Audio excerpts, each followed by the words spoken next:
Alléluia. Nous rendons gloire au Seigneur. Alors nous avons fait 2 dimanches.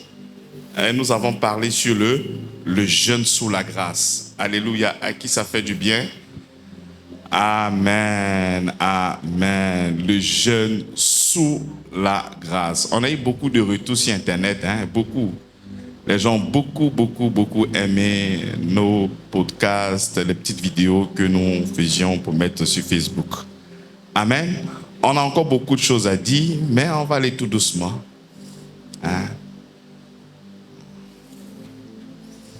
On ne peut pas instrumentaliser le jeûne, on ne peut pas prendre le jeûne comme un moyen de contraindre Dieu, comme un moyen d'obliger Dieu à agir. Non, non. Dieu, il agit par amour. Dieu n'agit pas par pitié. La Bible déclare que car Dieu a tant aimé le monde qu'il a donné, c'est un amour vrai. Mais nous avons tellement entendu des prédications, et encore dans la Bible, lorsque nous voyons des histoires comme Esther, des gens qui ont jeûné, qui ont affligé leur âme, afin de pouvoir recevoir quelque chose de la part de Dieu. Donc lorsque nous voyons tous ces écrits, on se sent confortable, on le met en avant et on essaie maintenant de recevoir quelque chose de la part de Dieu. Alléluia. Mais soyez-en sûrs, Dieu nous donne parce qu'il nous aime. Point. Le jeûne a créé beaucoup de frustration dans le cœur de certaines personnes. Beaucoup. Aujourd'hui, j'essaie de prendre 3 jours, ça ne passe pas. Sûrement, 3 jours est faible. Les 3 jours sont faibles, il faut peut-être aller sur 1 semaine. Là, le Seigneur, en ce moment, va agir. Tu finis de faire 1 semaine, il n'y a rien. Alléluia. Et salut au passage pour ces personnes qui ont jeûné pour obtenir quelque chose de la part du Seigneur. Ils ont jeûné. Et souvent, c'est ce que j'ai dit. Le véritable problème, c'est l'amour de notre Père. Parce que la Bible déclare qu'il ne tient pas compte du temps de l'ignorance. Il ne veut pas dire que parce que tu ne comprends pas l'évangile, je ne réponds pas à ton besoin. Il t'aime tellement, même dans l'incompréhension. Maintenant, quand tu finis de recevoir, alors, le jeûne a débloqué les situations. Non, c'est son amour qui débloque les situations. Alléluia. Il arrive souvent dans des posologies. Quand tu arrives, pasteur, j'ai mal à la tête, viens, je prie pour toi. Ah, pasteur, vraiment, j'ai une maladie incurable, il faut prendre 3 jours de jeûne. Tu vois, ce sont des posologies. Je pose la question. Est-ce que le jeûne, est-ce que la maladie influence Dieu? Est-ce que c'est Dieu qui a peur de cette maladie et il te fait une prescription de prendre le jeûne d'abord? Est-ce qu'il ne peut pas le guérir comme il a guéri celui qui a mal à la tête? Donc ces maladies influencent souvent nous les hommes de Dieu. Et c'est comme ça que nous donnons à chaque fois des recommandations. Fais ci, fais ça, fais comme ci, fais comme ça. Mais le Seigneur nous a tout donné au travers de sa parole. Il nous a tout donné. Je n'ai pas totalement enterré le jeûne.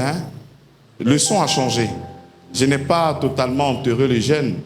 J'ai fait comprendre que par intimité, on peut rester constamment dans sa présence au point où on n'a vraiment pas envie de manger. On peut faire même sacrifier ce temps de nourriture pour demeurer encore, pour célébrer, pour le magnifier, pour attendre une orientation. Faites taire la chair, faites taire les appétits du corps et les pulsions du cœur. Se concentrer uniquement que sur la conscience de notre Seigneur Dieu créateur du ciel et de la terre. Alléluia. Le jeûne ne nous connecte pas à Dieu. J'ai entendu beaucoup de paroles mal placées. Le jeûne ne nous connecte pas à Dieu. Ce qui nous connecte, c'est le Christ.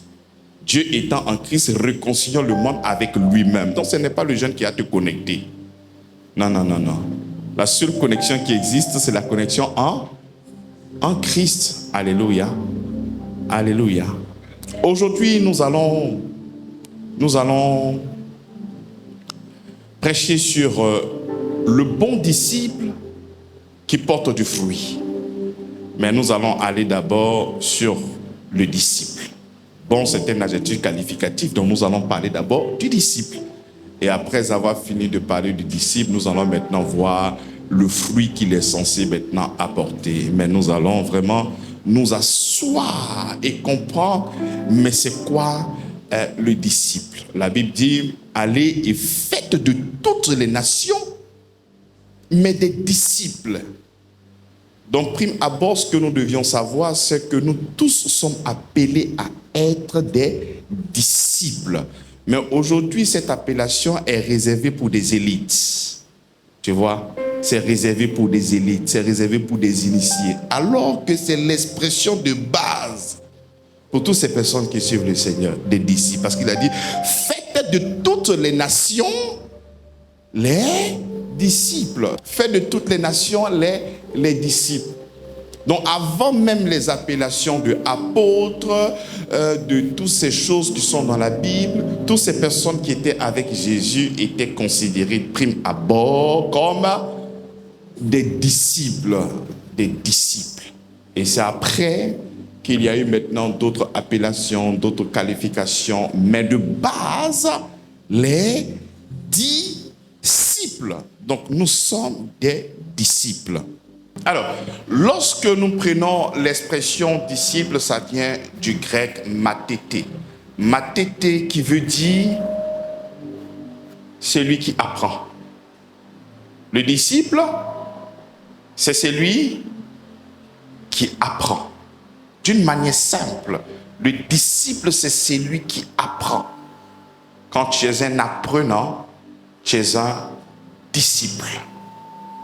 Quand tu es un apprenant, le son n'est pas bon. Quand tu es un apprenant, tu es un disciple. Être disciple n'est pas un sympathisant. Un disciple n'est pas être membre d'un club. Non. Un disciple, c'est celui qui apprend. Je peux être dans une communauté, je ne suis pas là pour apprendre. Je peux être dans une communauté juste par affinité. Je peux être dans une communauté juste comme ça. Juste comme ça. Comme le thème de cette année, j'ai dit qu'on ne veut pas des sympathisants. On ne veut pas des sympathisants. On veut des porteurs de quoi? Des porteurs de vision, pas des sympathisants. Le sympathisant peut apprécier le travail que tu fais. Il peut venir te donner la main d'association. Il peut te dire, ah, c'est bien, je t'encourage. Mais les enseignements que tu donnes, lui, ça ne lui dit absolument rien. Il est là juste pour écouter, juste apprécier le travail que tu es en train de faire. Mais le Seigneur ne nous a pas appelés pour être des sympathisants. Il ne nous a pas appelés pour venir faire des clubs d'amis. Il ne nous a pas appelés pour venir, non, faire des choses de dehors. Non. Il est venu, il nous a appelés, il dit, faites de toutes les nations, mais des disciples, de toutes les nations, des enseignants. Il faut enseigner ces personnes-là. Il faut qu'ils connaissent la parole. Il faut qu'ils connaissent tout ce que je suis venu faire à la croix de Golgotha. Il faut leur enseigner. Disciple, c'est celui qui est enseigné. Nous allons prendre Matthieu chapitre 4, le verset 18. Du verset 18 au verset 22. Comme il marchait le long de la mer de Galilée, il vit deux frères, Simon appelé Pierre et André son frère, qui jetaient un filet dans la mer car ils étaient pêcheurs. Il leur dit, suivez-moi. Alléluia. Qu'est-ce que nous retenons? Suivez. On retient ça. Il leur dit, suivez-moi et je vous ferai pêcheurs d'hommes. Aussitôt, alléluia, aussitôt, il laissait les filets et les suivit. De là étant allé plus loin, il vit deux autres frères, Jacques, fils de Zébédée, et Jean, son frère qui était dans une barque avec Zébédée, leur père, et qui réparait leurs filets. Il les appela et aussitôt, ils laissaient la bague de leur père et le suivirent. Là, lorsque nous essayons de faire la comptabilité, on tournera autour de peut-être 6 personnes. Après, nous avons Matthieu, qui était aussi collecteur d'impôts, et beaucoup d'autres personnes. Mais ce qui attire mon attention ici, d'abord, le disciple doit recevoir l'appel.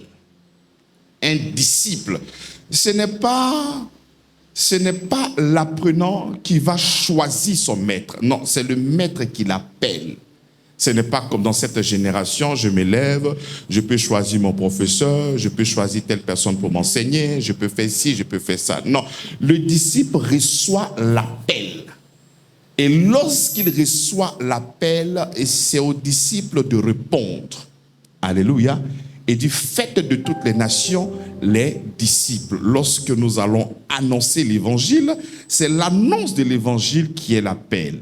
Quand la Bible déclare qu'il nous a appelés par le son de l'évangile. Il nous a appelés par Christ. Et c'est lorsqu'il lance l'appel que nous devions suivre. Celui qui ne suit pas n'est pas un disciple. Parce que quand tu suis, c'est parce que tu es prêt à apprendre. Tu es prêt à marcher avec celui qui t'a appelé. Alléluia.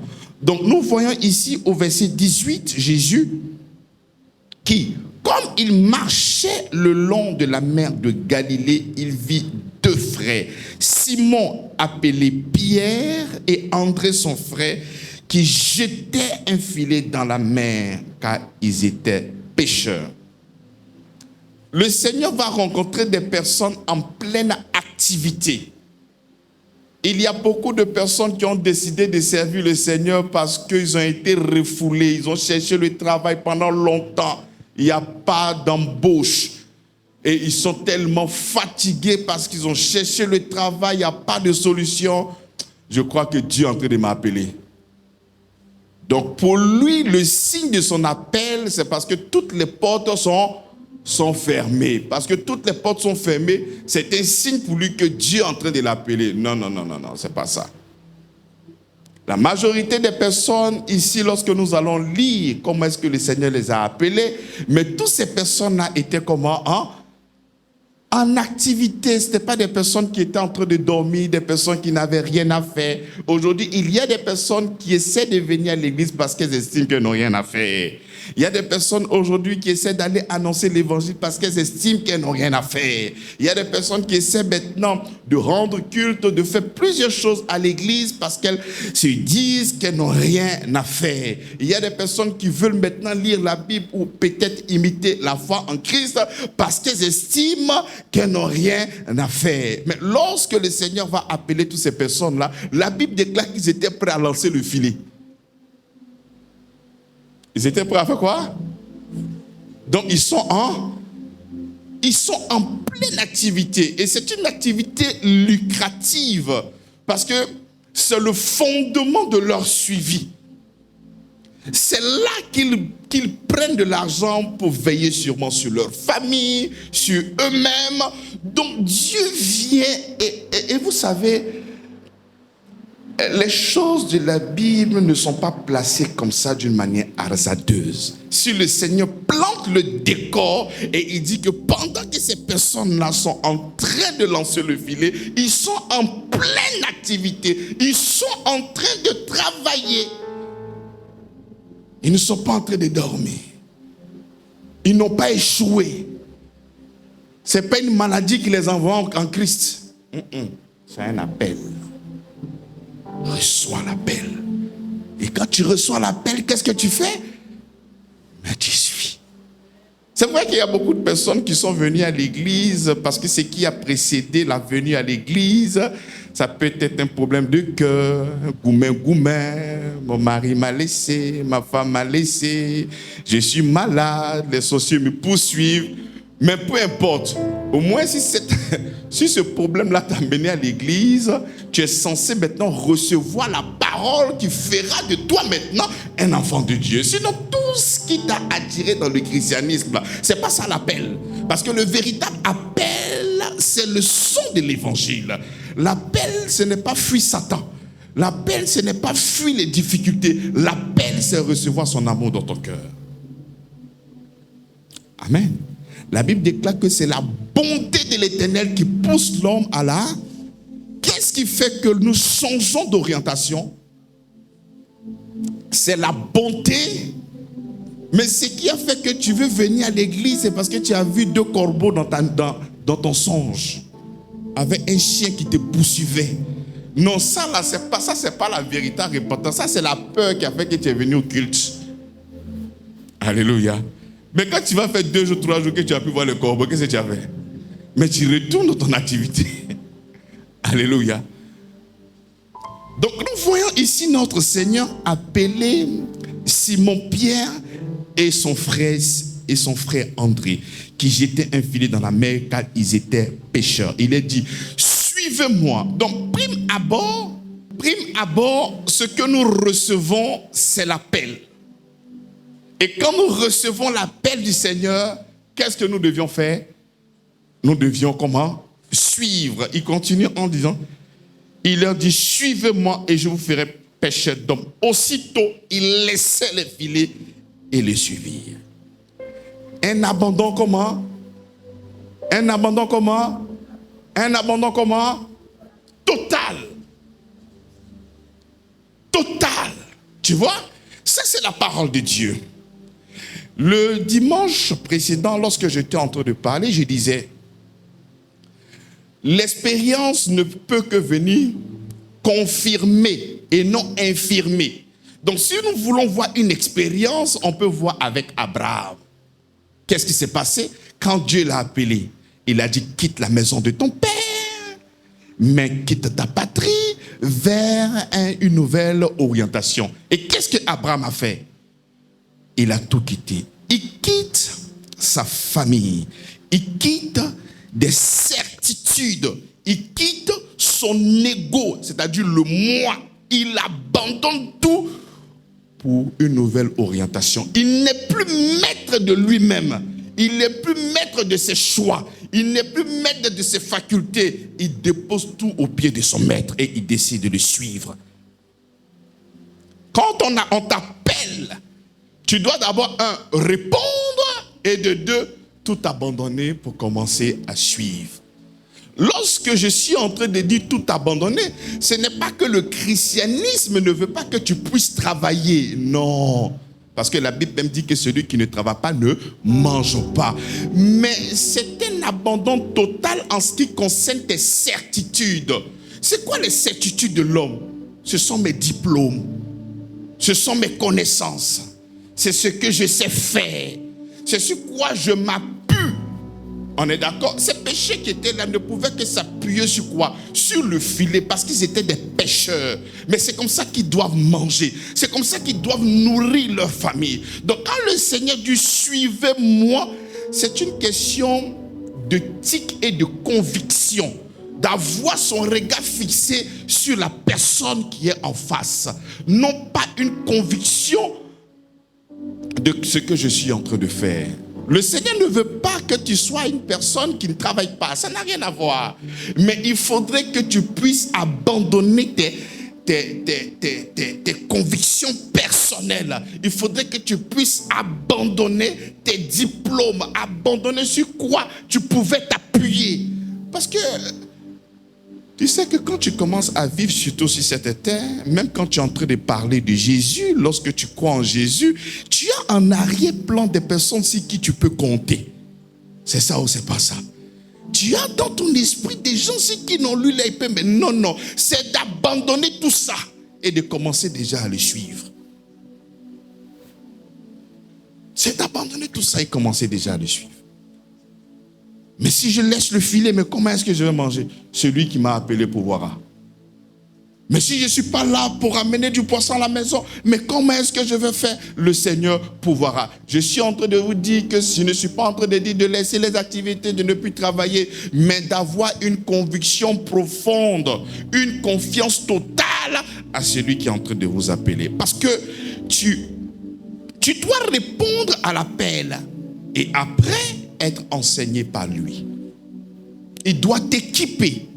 Parce que tu ne peux pas être envoyer si tu n'as rien entendu.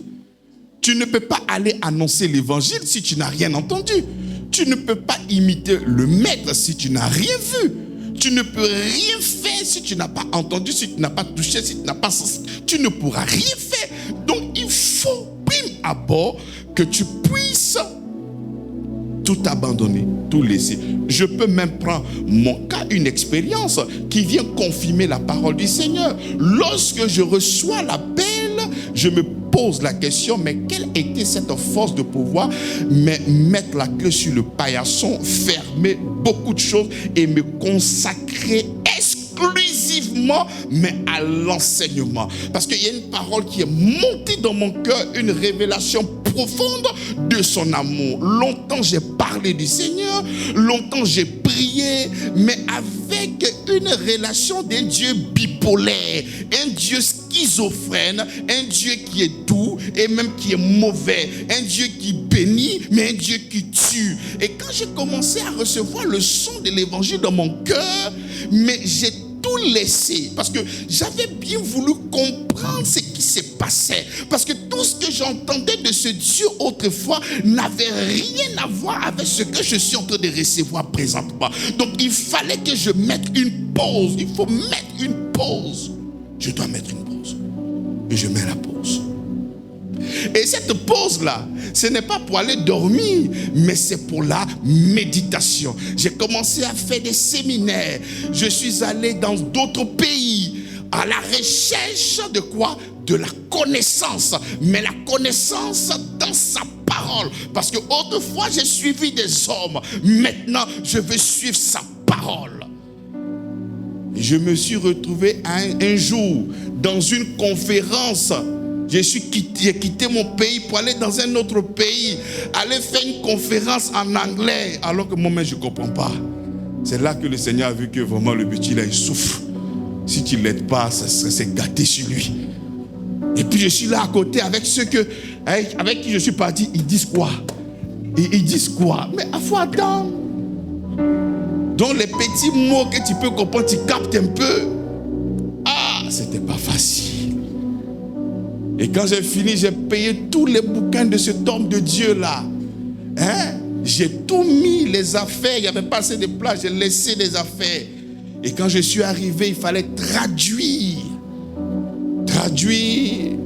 Les gars me faisaient la page à combien? Le livre m'a fait, on dirait 70 000 francs. J'avais acheté près de 8 livres. Tout ça pourquoi? Mais pour comprendre. Et en ce moment, je voulais être enseigné. Je voulais comprendre certaines choses. Donc, plus rien ne comptait pour moi. Plus rien ne comptait. Rien. Et encore, dans cette démarche, il y a les réalités de la vie quotidienne. Il y a la nourriture. Parce que les dépenses, là, ne réfléchissent pas. Le gars, là, il est très spirituel. Donc, il faut te calmer. Non. Il n'y a pas ça dedans. Les fixes sont là. Que tu sois païen, les fixes sont là. Que tu sois homme de Dieu, les fixes sont là. Et ça quoi? Et ça t'attend. Et c'est comme ça. Mais comme quelqu'un qui est têtu, quelqu'un qui est borné, quelqu'un qui était dans les ténèbres, et il a aperçu, tu sais que quand tu es dans un labyrinthe, tu ne vois pas de sortie, et arrivé un moment, tu commences à voir une toute petite lueur. Tu dis, ah, voici la sortie qui est là. Donc plus rien ne comptait pour moi. Il me fallait comprendre la parole. Il fallait être aiguisé. Il fallait véritablement comprendre l'évangile. Plus rien ne comptait pour moi. Plus rien. Et ce témoignage-là, beaucoup de personnes l'ont vu. Parce que plusieurs personnes étaient dans mon quotidien. Je n'ai fermé les bureaux, j'ai tout liquidé. Le bureau maintenant était à la maison. Pourquoi à la maison? Parce qu'il me fallait être enseigné. Donc un disciple, c'est un apprenant. Il faut apprendre. C'est pas qu'on va te dire, viens prêcher. Ah bon? Bon, j'ai cherché maintenant un verset de la Bible. Non, c'est pas ça. Lorsqu'on te dit viens prêcher, tu n'as qu'à prendre un verset puis tu viens expliquer maintenant. Il faut méditer, il faut comprendre, il faut lire. Et on ne lit pas la Bible pour venir prêcher. C'est une erreur. Tu vas venir dire n'importe quoi. Parce que si tu prends un verset que tu viens prêcher, tu peux dire des choses qui sont contraires parce que tu n'as pas compris l'esprit de la lettre. On On lit la parole de Dieu pour comprendre. Tu n'as pas pour venir prêcher. Lorsque tu vas ouvrir la bouche, la Bible déclare que je parlerai à ta place. Parce que le dépôt est déjà là. L'Esprit du Seigneur est déjà là. Tu ne pourras que donner des textes sur lesquels tu vas t'appuyer afin de pouvoir libérer les vérités profondes de la Bible. Mais on médite pour pouvoir grandir spirituellement. Il y a des gens, c'est lorsqu'on dit que tu vas prêcher. Ah bon? Seigneur Jésus. Non. Ne lis pas la Bible pour venir prêcher. Non. Il faut méditer pour toi-même. Et le jour que tu auras l'opportunité de prêcher, c'est tout ce que tu as emmagasiné depuis longtemps que tu vas venir faire sortir par la puissance du Saint-Esprit. Donc, un disciple, c'est un apprenant. Le Seigneur appelle. Et quand il appelle, qu'est-ce que je dois faire? Je dois répondre. Non, je ne peux pas répondre parce que j'ai des activités. Non, je ne peux pas répondre parce que j'ai tant. Tu vas dresser une liste de choses. Et quand tu vas finir toutes ces choses-là, maintenant j'ai un peu de temps pour le Seigneur. Non, toi tu n'es pas un disciple, toi tu es un sympathisant. Tu aimes le Seigneur, c'est bien ce qu'il fait, tu apprécies. Vraiment, Seigneur, tu fais un bon travail. Mais je pense que tu vas prospérer, que ta mission grandit. C'est comme ça qu'il y a les fidèles ici qui ne sont pas forcément contre la mission, même pas forcément qui ne sont pas contre la mission. Ils veulent que la mission grandisse, c'est bien, pasteur, mais ils ne sont pas dedans. Qui se reconnaît dedans?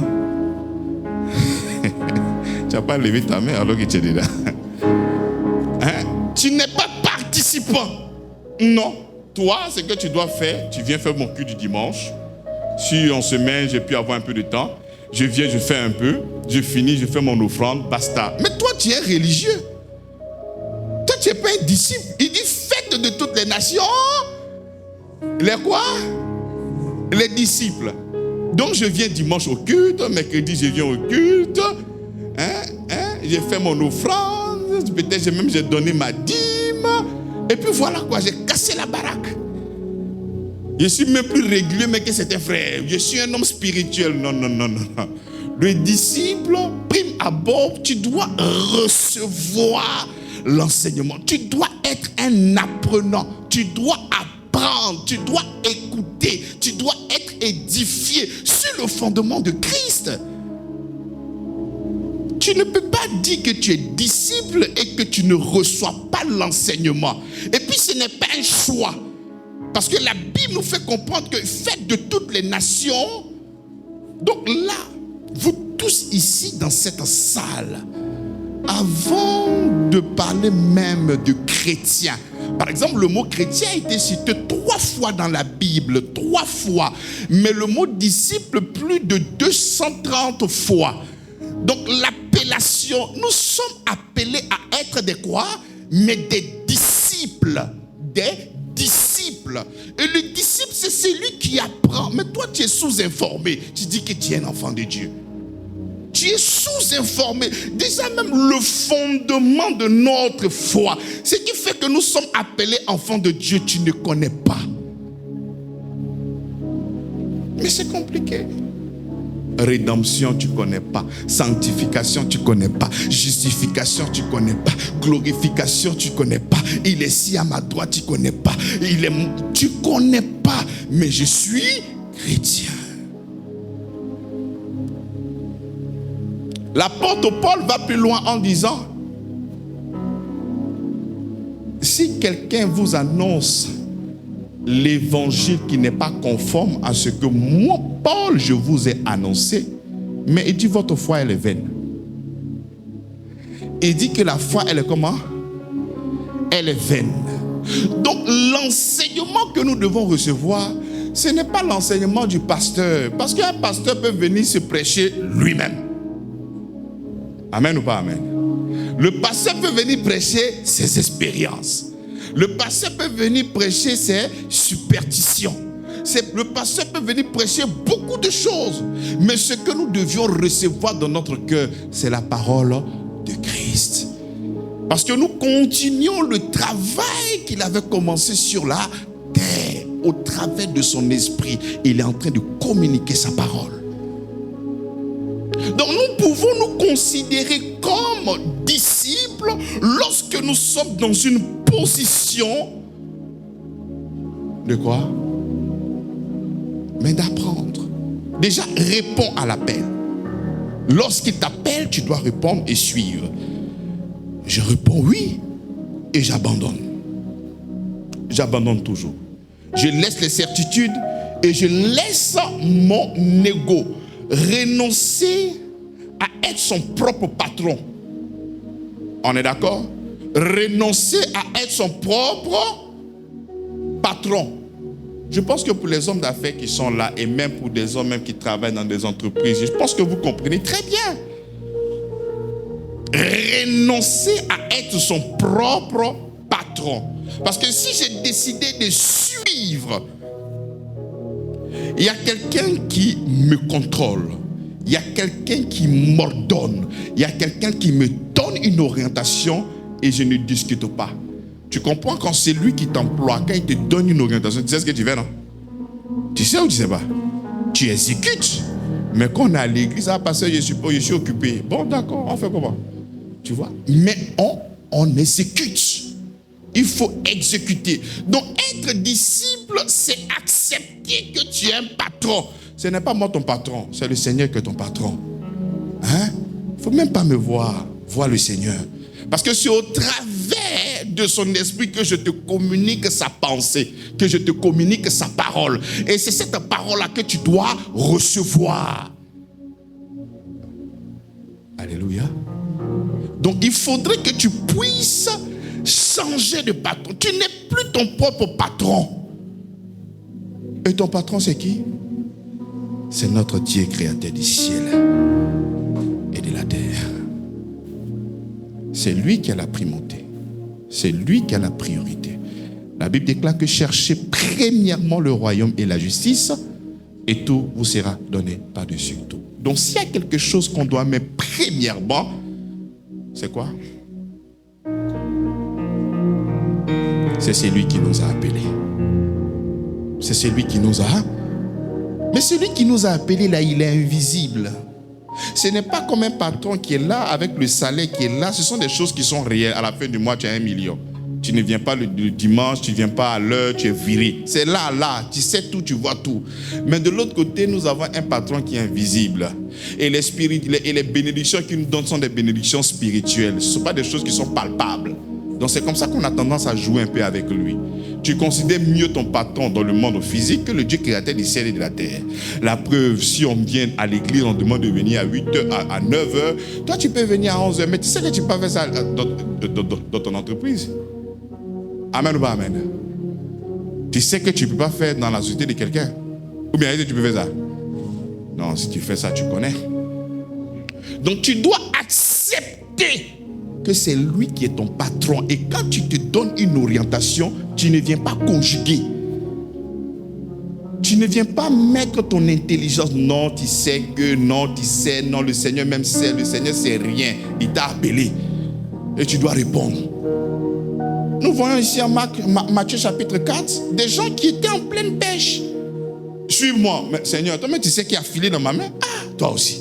Même si ça fait de Dieu. Laisse-moi, quand il est fini, il vient là-bas. Tu es où ça? Je viens là-bas. En pleine activité, lui et son frère. La Bible déclare, la Bible n'a même pas dit qu'ils ont rangé le filet. On dit quoi? Ils ont laissé. Comme si ces personnes qui étaient zombifiées, ils ont commencé à les suivre. Mais toi, qu'on t'appelle. Allô? Oui. Ah, d'accord. Mais pasteur, je suis occupé. Hein? C'est qu'il n'y a pas de problème. Bien compris. Le dimanche prochain, il faut compter sur moi. Mais il a coupé, hein, c'est fini. Alléluia. Alors que le Seigneur nous a appelés pour une œuvre excellente, c'est de faire connaître l'évangile. C'est de sauver ces personnes qui sont sous le pouvoir totalitaire et esclavagiste de Satan. Les personnes ont besoin de la lumière et de la clarté. Et en plus, pour le message que nous sommes en train de porter, plusieurs personnes n'ont pas la révélation de ce que nous sommes en train de donner aujourd'hui. Et toi, tu es équipé. Toi, tu reçois la parole chaque dimanche, chaque mercredi et encore sur tous les médias. Tu as la parole en toi, mais tu n'es pas capable d'aller transmettre. C'est difficile. Donc le Seigneur nous appelle, on doit tout abandonner et mettre en priorité le maître qui nous a appelés. C'est ça qu'on doit mettre en priorité. En priorité. En priorité. Mais nous ne sommes pas dans la foi. Parce que quand tu vois ces personnes en train de tout abandonner, mais ils ont confiance en celui qui l'a appelé. Je pars vers lui. Mais est-ce que la personne ne sait pas qu'il doit envoyer la nourriture chez lui à la maison? Mais je compte sur mon Seigneur et puis j'avance. Le problème souvent avec nous, on aime beaucoup cogiter.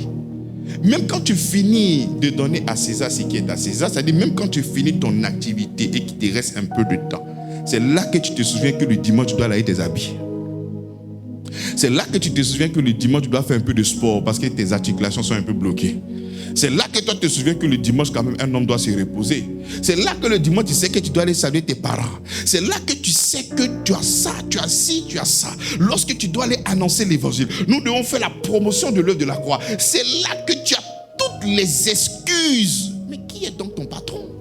Tu suis qui? Parce que nous sommes appelés à être des disciples. Ah non, moi ici chrétien, moi ici chrétien. Je pense que cette appellation-là me vient même pour vous faire endormir. Ah, moi ici chrétien, non, moi ici chrétien, moi ici chrétien. Parce que le mot disciple aujourd'hui est réservé seulement qu'à une catégorie de personnes. À des personnes qui sont vraiment ancrées. Donc quand on dit disciple, ça veut dire que la personne est dedans. Alors que c'est l'expression de base. De base. Être, enseigner, suivre.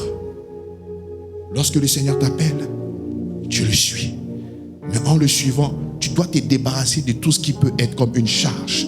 Tu dois te débarrasser de tout ce qui pourrait vraiment t'empêcher de progresser. Tu dois tout abandonner et suivre ton maître. C'est lui qui t'a appelé. Il a la capacité de prendre soin de toi. C'est lui qui t'a appelé. Il a la capacité de prendre soin de toi. Un jour, mais dans une prédication, je dis que toutes les activités que nous faisons en réalité, c'est du blanchiment d'argent. Sinon, Dieu met du haut du ciel, même comme dans l'Ancien Testament, il peut nous payer. Mais il faut justifier au moins l'argent qui entre. C'est comme ça que j'ai dit que je travaille dans telle chose. Sinon, c'est la bénédiction de l'Éternel qui enrichit et qui ne suffit d'aucun chagrin. Il est capable de faire au-delà et il a montré à plusieurs reprises. Donc, nous n'avons pas à nous inquiéter par rapport au lendemain. Mais quand tu vois une personne comme Abraham, qui est considéré comme le père de la foi, c'est dans cette relation entre Dieu et Abraham qu'il a expliqué l'évangile dans sa totalité. Mais il demande à Abraham de quitter sa famille, de quitter la maison de son père, vers un endroit qu'il ne maîtrise pas. C'est comme ça que Hébreu dit ceux qui sont quittés de l'autre côté. Parce qu'il n'avait pas... là où il partait, il n'avait pas la maîtrise. Le Seigneur lui dit pars et il décide de partir. Mais quand il quitte ses certitudes. C'est quoi ces certitudes? C'est que là, c'est sûr que je vais manger. C'est sûr que j'ai un toit où dormir. C'est sûr que j'ai la famille. S'il y a quelque chose, je peux avoir un soutien. Mais quand je laisse toutes ces personnes et que je pars vers un lieu où je ne connais pas, quitte tes certitudes. Quitte tes certitudes. Tu ne vois pas que tu as compté sur quelque chose jusqu'à... Ce n'est même pas ça même que le fondement de ce que tu as aujourd'hui. Souvent tu peux faire des fixations. Je sais que là. Oui, peut-être pour d'autres ça a marché. Mais à la fin de la soirée, ce n'est pas là. Cette bénédiction n'est pas venue de cet endroit-là. Mais tu as fait des fixations fiasco. Donc il faudrait que tu puisses laisser tes certitudes et avoir le regard totalement sur notre Seigneur. C'est à cela qu'il nous a appelés. Et c'est l'image qui nous montre. C'est l'image qui nous montre. Il faudrait lâcher prise. Je décide de tout abandonner. Je ne suis plus maître de moi. Déjà même par l'appel, nous arrivons à comprendre quoi? L'évangile. Je ne suis pas maître de ma personne. Ce n'est plus mes sentiments, ce n'est plus mes émotions, ce n'est plus ma connaissance personnelle qui vont commencer à agir, mais uniquement que la voix de mon Seigneur. Point à la ligne. Voici un disciple. Un disciple, le maître est là, le disciple n'est pas là. Mais ça, c'est quel disciple ça? Où le maître est, le disciple est là. Mais le maître est là, disciple. Le maître me vient à 11. Le maître vient à 9h. Le disciple vient à 11h59. Et quand le maître part, tu dis, mais pasteur, il a fait beaucoup d'efforts. Hein. Ah non. Il faut déjà t'estimer heureux. Parce que non, la prochaine fois, là, il n'est plus venu. Il y en a d'autres même qui... Ah, à faire où l'ancien a dit de venir tôt là, il était déjà 10h30. C'est mieux rester à la maison. Donc pour ne pas qu'on dise qu'ils sont venus en retard, ils peuvent dire non, ils ne sont pas venus au culte. C'est mieux que venir en retard. Non, c'est pas ça. Nous devons véritablement nous laisser mais conduire par lui. On doit répondre à l'appel. Lorsque je réponds à l'appel, mais je suis en train de le suivre. Et en le suivant, j'abandonne mes certitudes. J'abandonne le moi, l'ego, le moi. Moi là, ça disparaît. Toi, tu dis que tu aimes le christocentrisme. Ah, nous prêchons le message christocentrique. Mais ça veut dire quoi? C'est Christ au centre, non? Est-ce qu'on a dit toi au centre?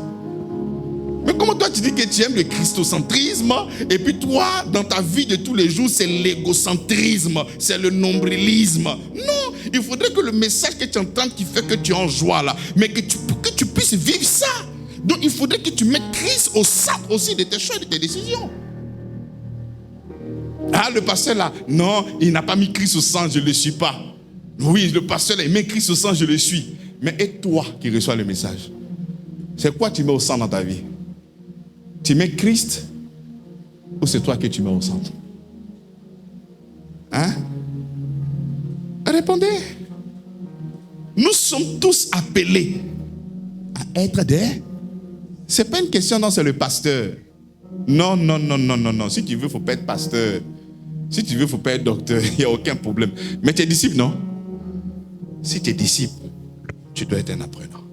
Tu dois écouter la voix de ton Père et tu dois le suivre en tout abandonnant. Je dis bien que ce n'est pas un problème en ce qui concerne les activités. Parce que le Seigneur dit celui qui ne travaille pas, ne mange pas. Mais il faudrait que tu puisses accorder véritablement du temps. Laisse tes certitudes, abandonne-toi entièrement à la connaissance de ton Seigneur, afin qu'il puisse t'enseigner et te donner de la matière, te donner tout ce qu'il a de lui, pour que toi aussi tu puisses être aussi envoyé.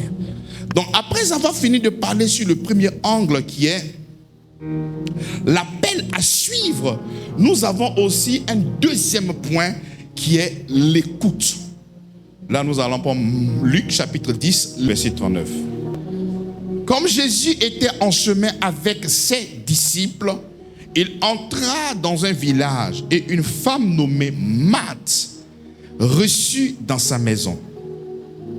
Elle avait une sœur nommée Marie qui s'était assise au pied du Seigneur, écoutait sa parole.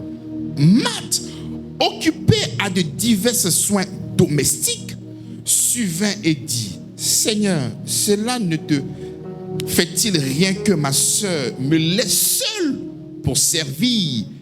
Dis-lui donc de m'aider. Le Seigneur lui répondit: Marthe, Marthe, tu t'inquiètes et tu t'agites pour beaucoup de choses. Une seule chose est nécessaire. Marie a choisi la bonne part qui lui sera point ôtée. Qu'est-ce que Marie était en train de faire? La Bible déclare que Marie était assise au pied du Maître. Parce que lorsque le Seigneur t'appelle et que tu abandonnes toutes choses et que tu décides de le suivre, tu vas maintenant aller t'asseoir à ses pieds pour qu'il puisse parler, pour que tu puisses. Parce que ce que tu as entendu, c'est l'appel, il te dit viens. Lorsque tu arrives, tu as tout abandonné. Et quand tu abandonnes tout, qu'est-ce que tu dois faire? Tu dois t'asseoir. Tu dois faire quoi? T'asseoir.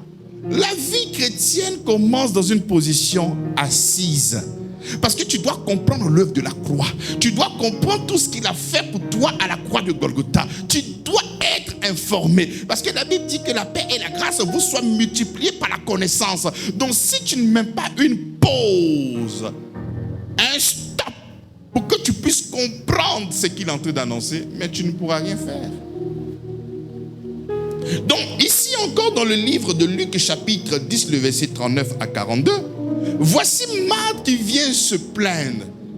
Mais Seigneur, mais dis au moins à Marie, je suis en train de laver les assiettes. Je veux faire un bon guaguassou pour toi. Je veux faire comme si. Je vais laver le sol. Mais elle me laisse en train de faire toutes les tâches ménagères. Mais quand même, il faut lui dire qu'elle vienne m'aider. Il dit, Mad, tu t'inquiètes pour beaucoup de choses. Beaucoup. Mais une seule chose est nécessaire. Et quelle est cette chose qui est nécessaire? C'est Marie qui est assise au pied du maître en train de faire quoi? Mais de recevoir l'enseignement, de recevoir la parole. Et il dit, une chose est nécessaire. Marie a choisi la bonne part qui lui sera point ôtée. Dans ce texte, Marie est assise au pied du maître. En train de faire quoi? En train d'écouter quoi? En train d'écouter quoi? La foi vient de ce qu'on a.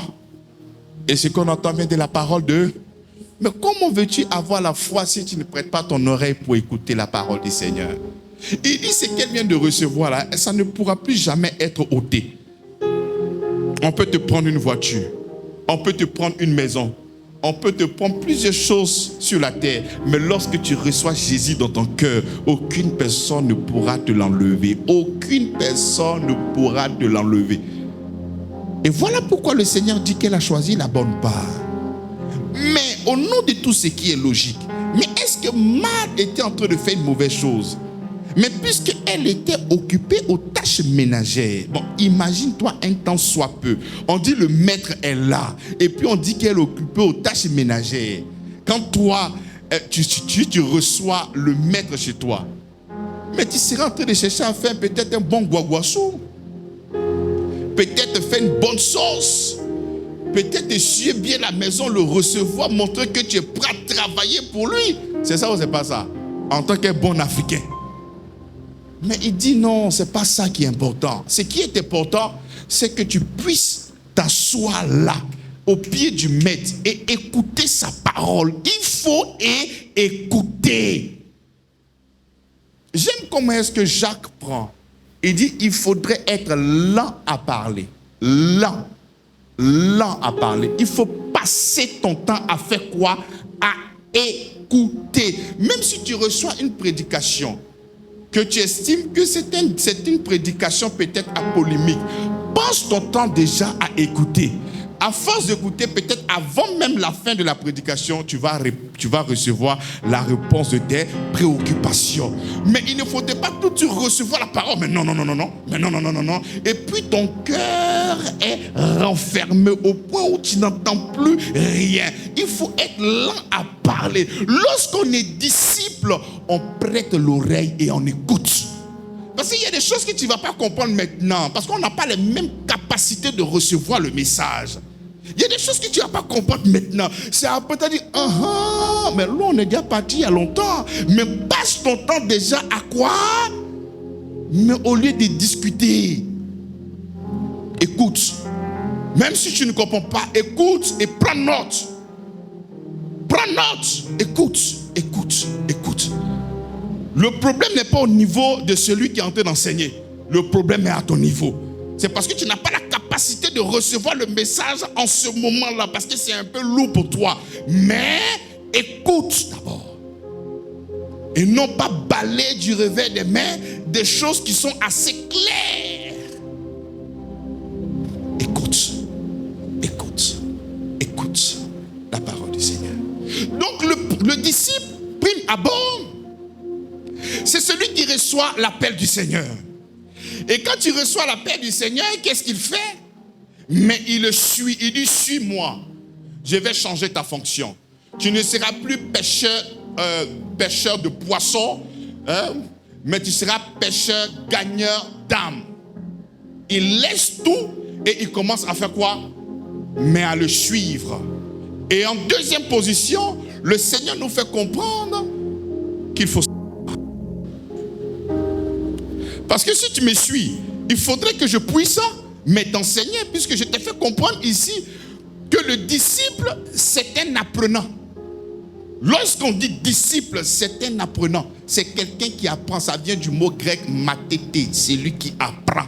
Donc tu ne peux pas être disciple et tu n'as rien entendu de ton maître. C'est pas possible. Parce que le troisième point qui vient, ça sera l'imitation. Mais si tu n'as rien entendu, tu limites comment? Si tu n'as rien entendu, tu t'affirmes comment? Parce que quand tu suis quelqu'un, tu suis ce qu'il fait, tu suis ce qu'il dit, tu vois son raisonnement, tu vois son approche, tu vois tout ce qu'il fait, parce que lorsque tu vas finir d'écouter, tu vas passer maintenant dans la troisième étape qui est quoi? Qui est quoi? Mais tu vas commencer à faire quoi? À imiter. Voilà pourquoi soyez mais comme je le suis d'eux. Donc l'apôtre Paul imitait qui? Mais comment tu vas imiter quelqu'un si tu ne vois pas la personne? Comment tu vas imiter quelqu'un si tu ne le vois pas? Comment tu vas imiter quelqu'un si tu ne sais pas ce qu'il dit? Tu ne connais pas les pensées de son cœur. Tu ne connais pas les profondeurs de son cœur. Comment? Comment discuter avec ton Seigneur si tu n'arrives pas à comprendre clairement la vision, là où il veut t'envoyer? Comment? Donc c'est vrai que tu as reçu à l'appel, tu as tout abandonné, félicitations. Mais viens t'asseoir maintenant pour qu'on puisse t'enseigner. Pour qu'on puisse t'enseigner. Il y en a d'autres qui sont venus à l'église, au lieu de s'asseoir, ils ont commencé à servir à l'église. On ne commence pas à être disciple en travaillant. Il faut d'abord. Mais si tu n'écoutes pas, tu vas venir dire quoi? Bon, je prends un cas simple. Quelqu'un arrive dans cette église, il était soit dans une autre assemblée. Et je lui dis, soit le pasteur d'ici. Mais il va vous prêcher les liens. Il va vous prêcher les autels. Il va vous demander de faire les offrandes pour que Dieu puisse vous bénir. Mais pourquoi? Parce qu'il ne pourra que transmettre tout ce qu'il a reçu là où il est quitté. Donc on doit commencer déjà à une position assise pour que tu puisses comprendre d'abord le message. Tant que tu ne comprends pas le message, mais tu risques de ramer à contre-courant. Tu risques de venir dénoncer tout ce que le pasteur a dit du haut de cette chair. Donc tu dois apprendre. Donc quand quelqu'un dit qu'il veut servir le Seigneur, il faut déjà être prêt à changer de boss. Tu n'es plus le premier boss. Toi, tu es peut-être le 16e boss parce que le premier jusqu'au 15e, c'est le Seigneur qui est en avant. Et quand tu es conscient de ça, tu vas commencer à t'organiser par rapport à ton emploi du temps pour accorder véritablement de l'espace à celui à qui tu as dit oui. Et c'est en ce moment que tu auras cette position assise, mais pour apprendre. Pourquoi aujourd'hui il y a beaucoup de mensonges qui se passent à l'église? Des personnes même qui servent le Seigneur, mais qui ne comprennent pas l'évangile. Mais c'est parce qu'ils n'ont pas commencé avec cette position assise. Ils vont se dire, oui, j'ai répondu à l'appel. J'ai tout abandonné. Ça là, je pense que vous entendez ça souvent. Oui, le Seigneur m'a appelé, j'ai tout abandonné, j'ai suivi. Bravo, tu as réussi la première étape. Tu as tout abandonné, tu as suivi. Et la deuxième étape, c'est quoi? Il faut s'asseoir pour comprendre. Assieds-toi. Assieds-toi. Assieds-toi. Pour... Mais il faut comprendre. Parce que si tu ne comprends pas, qu'est-ce que tu viendras faire? Regarde par exemple le groupe musical. La majorité de nos chants mais sont filtrés à la lumière de l'évangile. Il y a des chants qu'on ne chantera pas. Donc si on prend quelqu'un qui doit venir chanter ici à l'église, mais qui n'est pas dans une position assise pour comprendre le message, mais il prendra le micro, Seigneur, à quand ma victoire? Je souffre, Seigneur, agis maintenant. Mais parce qu'il n'a pas eu cette position, il ne comprend pas. Il ne sait pas. Et quand il est en train de faire ça, il est spirituel.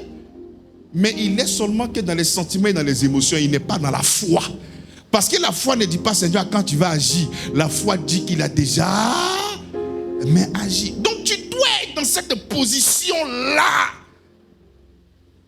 Tant que tu n'es pas dans cette position-là, mais tu n'es pas un disciple. Non. Le bon disciple, c'est celui qui a tout abandonné, celui qui suit, celui qui vient s'asseoir pour écouter. Et quand tu vas finir d'écouter, maintenant, tu vas commencer à t'affirmer en fonction de ce que tu as entendu. Alléluia. Jean 14, le verset 15, nous dit quoi? Il dit, si vous m'aimez, gardez mes commandements. Dans d'autres versions, gardez ma parole. Alléluia. Mais comment est-ce que le Seigneur te demande de garder sa parole? Mais c'est parce qu'il t'a enseigné. C'est ça ou c'est pas ça? Sinon, comment est-ce que tu gardes quelque chose que tu n'as pas reçu? Voilà pourquoi j'aimerais vous parler franchement et sincèrement. Je ne sais pas quelles sont tes motivations quand tu viens au culte. Franchement, je ne sais pas. Et je n'ai même pas envie même de chercher à savoir pourquoi tu viens. Parce qu'il y a trop de problèmes. Mais il faut savoir que lorsque nous venons ici à l'église, là, la Bible dit, c'est pour que nous puissions être transformés de gloire, de gloire, de gloire. Quand tu prends Éphésiens chapitre 4, à partir du 11e verset, il dit qu'il a fait des docteurs, il a fait des prophètes pour le perfectionnement des saints. C'est vrai que par l'œuvre de la croix et par le Saint-Esprit en vous, en nous, nous sommes devenus saints. C'est clair. Mais il dit pour le perfectionnement des saints. Donc ça veut dire que le saint qui est là, il faudrait qu'il soit perfectionné.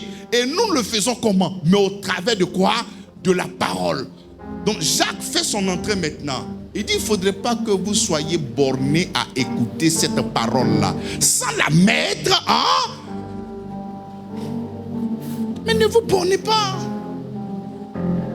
Alléluia, pasteur, alléluia, alléluia. Dès que tu sors, fla. Tout temps. C'est pour ça que même pour faire des témoignages liés à la prédication, il n'y a pas. C'est compliqué. Tu fais exprès de ne pas retenir, sinon ça te fait mal parce que tu sais que tu dois marcher par rapport à ça. Tu dis qu'il est ton maître, disciple 1.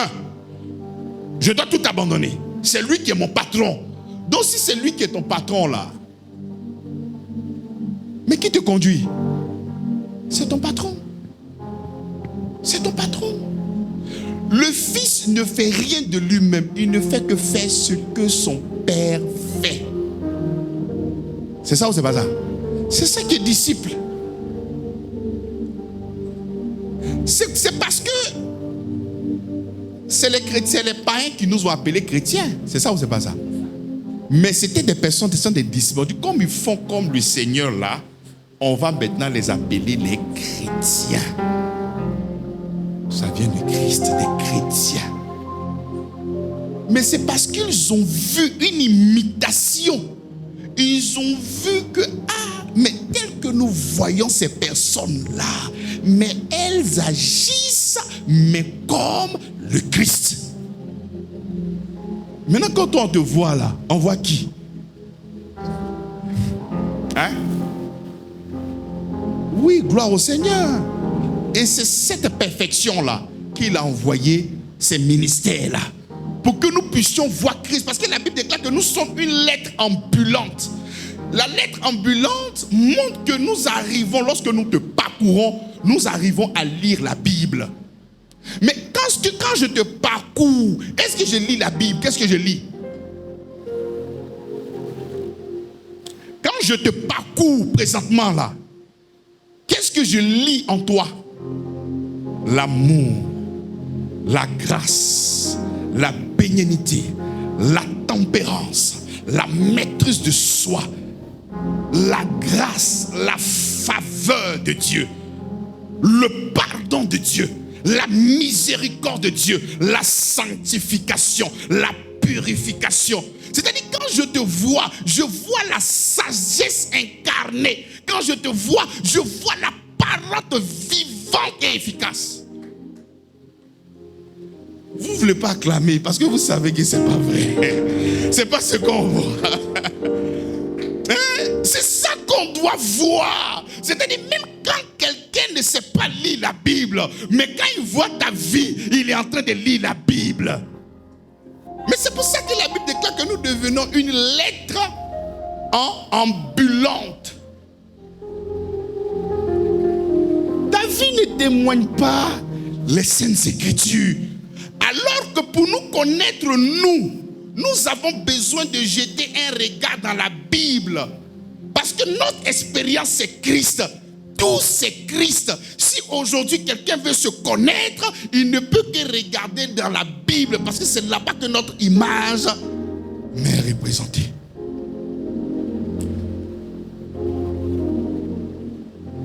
C'est ça un disciple. Hein? Reçois l'enseignement. Il dit, si tu m'aimes, tu gardes mes commandements. Tu gardes mes paroles. Est-ce qu'on garde la parole du Seigneur? Et vous savez, vous savez, ça, il n'y a pas besoin de vous dire. Vous savez que Dieu est amour. C'est ça ou c'est pas ça? Il ne tient pas compte du temps, des erreurs, de toutes ces choses-là. C'est qu'est-ce que tu feras après cette prédication-là. C'est ce qui est le plus important. Parce qu'on considère que c'est parce que tu ne sais pas. Aujourd'hui, tu sais qu'il a appelé tout le monde à être des disciples. C'est ça ou c'est pas ça? Maintenant, en tant que disciple, quelle est la conduite à tenir? Prime abord, lorsqu'on t'appelle, tu dois répondre. C'est pas où on t'appelle, tu n'as pas envie de répondre depuis tu parles. Non, on t'appelle, non, il faut laisser le gars là. Non, c'est pas ça. Quand on t'appelle, tu dois répondre. Et répondre là, c'est quoi? Ce n'est pas du oui, j'arrive et puis tu ne viens pas. Parce qu'il y a des gens qui ne vont jamais te dire non. Dès que tu les demandes, il n'y a pas de problème. Non, il n'y a pas de problème. Mais c'est quand tu vas voir qu'il y a vraiment problème, ben, jamais tu vas te donner.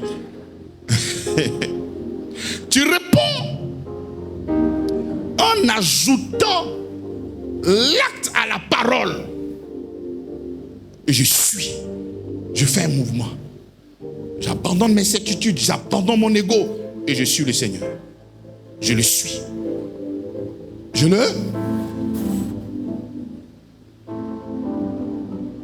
Lorsque nous suivons maintenant, qu'est-ce qu'il faut faire? On prend un cas pratique. Aujourd'hui, plusieurs personnes arrivent à nous voir sur l'Internet. Donc, c'est par le son de l'évangile qu'ils sont là. Mais dès qu'ils arrivent là, qu'est-ce qu'ils doivent faire? On doit commencer d'abord à les enseigner. On ne peut pas te dire, bon, toi, comme on voit, bon, il faut commencer à servir. Non, il n'y a pas de département. Il faut d'abord t'asseoir. C'est vrai que dans un premier temps, dans la mission, ce n'était pas facile. Il faut trouver des personnes, ça et là, pour pouvoir organiser. Donc, tu peux pas souvent des personnes qui vont te créer des problèmes. Mais plus nous avançons, nous devions vraiment marcher conformément à la parole du Seigneur. Vous allez voir bientôt. Lorsque nous serons peut-être 500, 600, 700, il y aura peut-être 60 chantes. Mais pour chanter, mais tu as fait dissertation. Qui a été le premier chanteur dans la Bible? Qui a été le premier chanteur? Le verset qui parle des chants, il faut réciter ça. Mais il faut sélectionner maintenant. C'est ça ou c'est pas ça? Mais pourquoi vous ne répondez pas? Mais c'est pour amener ces personnes-là à faire quoi? Mais à s'asseoir et à méditer la parole du Seigneur. Il faudrait s'asseoir et à lire la parole du Seigneur. Il faudrait que sa parole soit dans ton cœur. C'est ça ou c'est pas ça? Le groupe musical. C'est ça ou c'est pas ça? Voilà. Parce que comment 50 personnes vont chanter en même temps? 50 personnes ne peuvent pas chanter. Donc il faut faire des remplacements. Alléluia. Actuellement, même quand tu ne viens pas à la répétition, on en manque d'effectivement. On fait comment? Oui, le Seigneur, ça ne fait rien. Mais quand on est 60, 70 là, hein? Tu n'as pas fait répétition? Bon, tu peux aller t'asseoir dans la salle pour louer le Seigneur. Amen ou pas amen? Donc nous devons véritablement imiter. Lorsque nous finissons d'entendre la parole, devons garder cette parole-là. Et quand tu gardes cette parole, tu vis selon cette parole que tu as reçue. Parce que la Bible déclare que la parole est esprit et vie. Lorsque nous disons que nous acceptons Christ, en réalité, nous sommes en train de dire quoi? Mais nous acceptons la parole. Amen. Quand la Bible, par exemple, te dit qu'il ne sorte de votre bouche aucune mauvaise parole. Quand j'ai accepté cette parole, je viens d'accepter le Christ. Donc je dois vivre, mais selon cette parole-là. Et même s'il m'arrive de me détourner de cette parole, ce n'est pas une fatalité. Mais il faudrait que tu réalises que le Seigneur t'a appelé à vivre de telle manière. Donc je dois garder cette parole-là dans mon cœur. Et chaque jour m'exercer afin de pouvoir être fidèle à sa parole. Dieu n'est pas là pour comptabiliser nos erreurs. Mais il est là pour que nous puissions être transformés. Parce qu'il nous a appelés à être à l'image de son Fils. C'est pas ça? Il nous a appelés à être à l'image. Mais l'image de son Fils, c'est comment? Alléluia. Donc voici un peu quelques mots. À partir du dimanche prochain encore, nous allons aller encore en eau profonde. Afin de pouvoir décortiquer jusqu'à parler maintenant du fruit. Donc déjà, selon cette prédication-là, si tu te considères comme un disciple, il faut commencer à tout abandonner, monsieur Aka. Hein? Il faut commencer à tout abandonner. Et vraiment mettre le Seigneur en avant. Mets-le en avant. Et quand tu vas le mettre en avant, mais toi-même, tu verras.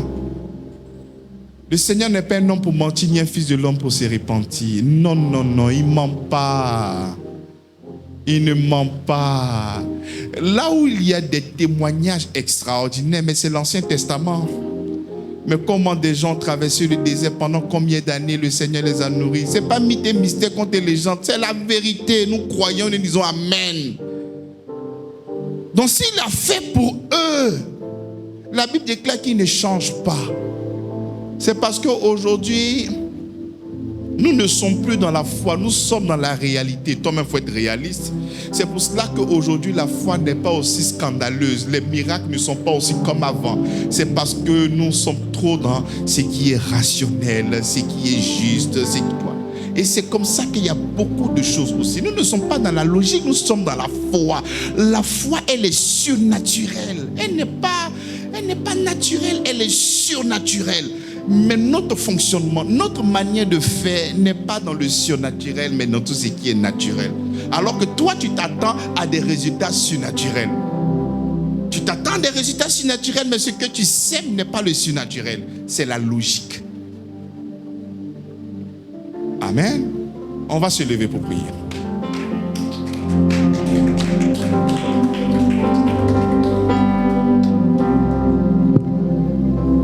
Nous allons prier, nous allons dire Seigneur, tu nous as appelés à être des disciples. Faites de toutes les nations des disciples. Et cette orientation n'est pas donnée au pasteur à vie. Ça a été donné à tout le monde. Et nous devions tous annoncer l'évangile afin de faire de toutes ces personnes les disciples. Mais comment faire de ces personnes des disciples si toi-même tu n'as pas l'enseignement? C'est pour cela qu'il faut te faire former dans la parole. Il ne faudrait pas seulement qu'écouter la bonne nouvelle, la bonne nouvelle est intéressante et puis tu abandonnes. Non, c'est pas ça. Le Seigneur t'appelle à aller encore en eau profonde. Le Seigneur te veut comme un disciple. Comme un disciple. Disciple, discipline. Il faut te discipliner. Tu sais que lorsque tu aimes quelque chose, lorsque tu aimes quelqu'un, tu vas forcément toujours trouver le temps pour cette personne-là. C'est ça ou c'est pas ça? Tu vas forcément trouver. Vous tous ici, je sais que vous aimez là. Donc si tout de suite on vous dit non, si vous faites ci, voici là, vous allez voir des super pouvoirs qui vont commencer à se manifester. Des onctions terribles, des onctions jamais vues. Mais il faut le faire non pas pour l'argent. Fais-le pour l'amour de ton Seigneur. Fais-le comme une réponse à l'amour qu'il a manifesté il y a plus de 2026 ans. Il faut le faire pour lui. La réponse à son amour. Parce qu'il nous a aimés, nous l'aimons aussi en retour. Commence à prier le Seigneur. Dis-lui, Seigneur, je suis là. Illuminé par ta parole. Et nous nous mettons entièrement à te suivre. Nous nous asseyons pour écouter ta parole. Et nous essayons maintenant d'utilité au nom de Jésus-Christ. Commence à prier. Béni sois-tu, Seigneur. Merci pour cette parole. Tu nous as appelés de faire de toutes les nations des disciples. Tu nous as appelés à faire de toutes les nations des disciples. De toutes les nations des disciples. Leur enseigner la parole. Leur faire comprendre ce que tu as fait il y a plus de 2010. Seigneur, merci pour cette parole qui vient de nous éclairer. Autrefois, nous pensions que c'était réservé à une élite. Nous pensions que c'était réservé à une catégorie de personnes. Mais tu viens de nous faire comprendre qu'être disciple est réservé à toutes les nations, à être des disciples. Oui, ce matin, je viens dans cette disposition. J'abandonne toutes choses. J'abandonne mes certitudes. Je lâche prise. Je lâche prise. Et mes regards sont tournés vers toi. Et mes regards sont tournés vers le Créateur du ciel et de la terre. Parce que celui qui m'a appelé est le roi des rois. Celui qui m'a appelé est Alpha et Oméga. Celui qui m'a appelé est le Dieu qui m'a délivré de la mort. Je suis là, Seigneur. Nous te rendons toute la gloire. Merci de nous avoir appelés par le son de l'évangile. Nous sommes là à écouter ta parole. Nous sommes là pour recevoir ta parole. Nous sommes là pour vivre ta parole. Nous sommes là pour garder ta parole dans notre cœur. Et nous nous affirmons au travers de ta parole. Nous nous affirmons au travers de ta parole.